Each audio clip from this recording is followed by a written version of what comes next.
În întâlniri, seminare, ateliere și conferințe, facilitarea vizuală se referă la utilizarea unei varietăți de elemente vizuale, inclusiv diagrame, desene, simboluri și text, pentru a ghida participanții către un obiectiv comun.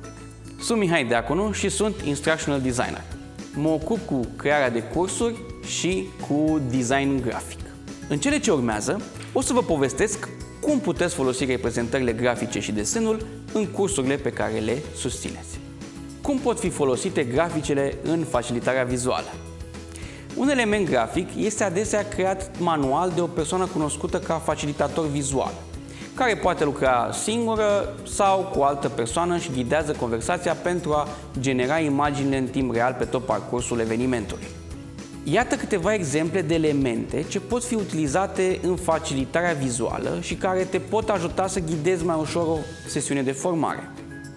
Diagramele reprezintă un instrument puternic pentru facilitarea vizuală, deoarece ajută la descompunerea ideilor complexe în părți mai simple și mai ușor de gestionat. Tipurile comune de diagrame utilizate în facilitarea vizuală includ diagrame de flux, hărți mentale și hărți conceptuale.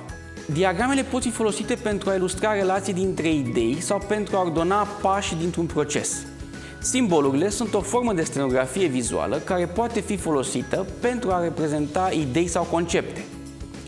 Formele simple, cum ar fi cercuri, pătrate și triunghiuri, pot fi folosite pentru a reprezenta diverse elemente, în timp ce simboluri mai complexe, cum ar fi un bec sau o busolă, pot fi folosite pentru a reprezenta idei sau valori.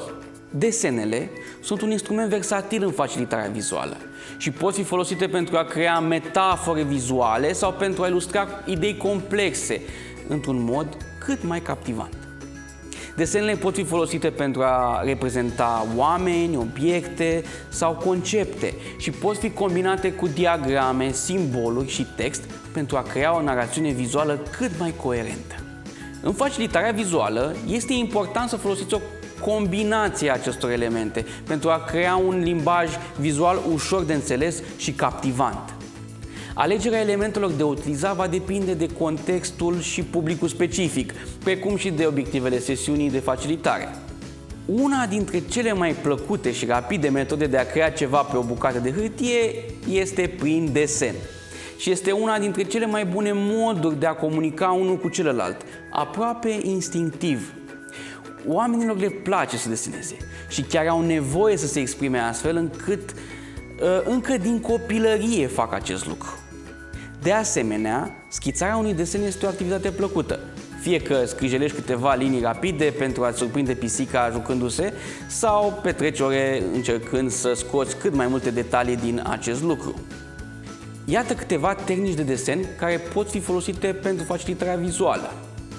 Harta mentală este o tehnică de creare a diagramelor vizuale care surprind relații dintre diferite idei, concepte sau teme. Aceasta implică începerea cu o idee centrală, iar apoi aceasta se ramifică către idei și subidei conexe. Hărțile mentale pot fi folosite pentru a genera idei, pentru a organiza informații și pentru a comunica concepte complexe. Schițarea este o tehnică de luare a notelor vizuale care combină cuvinte și imagini pentru a capta idei, teme și concepte cheie. Aceasta implică utilizarea simbolurilor, pictogramelor, metaforelor vizuale pentru a transmite informații într-un mod mai captivant și memorabil. Iconografia implică crearea de simboluri sau icoane simple, ușor de recunoscut, pentru a reprezenta idei sau concepte complexe. Acest lucru poate fi util în situațiile în care trebuie să transmiți informații rapid și simplu. Desenarea în timp real implică crearea unei înregistrări vizuale a unei întâlniri sau a unui atelier. Acest lucru se poate face pe o foaie mare de hârtie sau pe o tabletă digitală. Un facilitator va desena în timp real temele și conceptele cheie discutate în timpul întâlnirii, folosind o combinație de cuvinte, imagini și simboluri.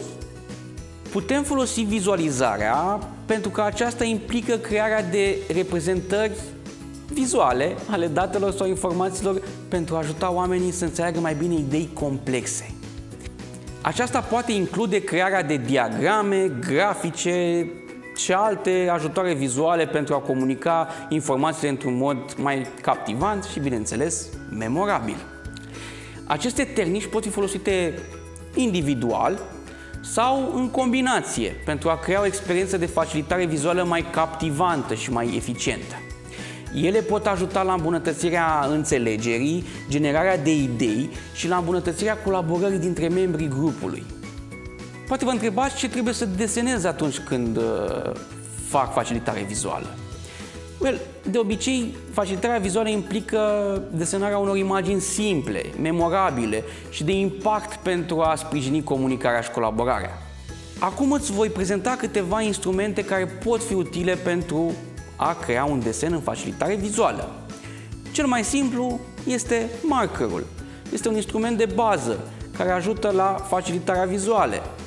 Ele vin de obicei într-o gamă de culori și dimensiuni de vârf care pot fi folosite pentru a crea atât linii subțiri cât și groase și, bineînțeles, care să ajute la o mai bună vizibilitate. Căutați markere care nu sunt toxice, care se usucă rapid și care nu curg prin hârtie. A avea un spațiu liber mare pentru a desena este important în facilitarea vizuală, astfel că o foaie mare de hârtie sau, bineînțeles, o tablă albă poate oferi o pânză extinsă și ușor vizibilă pentru desen și, bineînțeles, mai ales dacă vreți să faceți un brainstorming.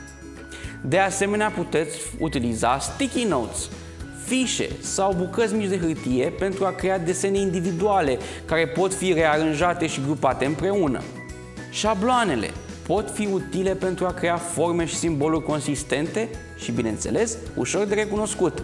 Ele pot fi făcute din carton, plastic sau le puteți găsi direct la magazinele de artizanat sau cu articole de artă. Instrumentele digitale sunt și ele pe piață, bineînțeles, și există pentru facilitarea vizuală, inclusiv tabletele de desenat, table digitale și platforme de colaborare online. Acestea pot permite colaborarea de la distanță și pot oferi funcționalități suplimentare, cum ar fi capacitatea de a salva și, bineînțeles, de a partaja desenele digitale.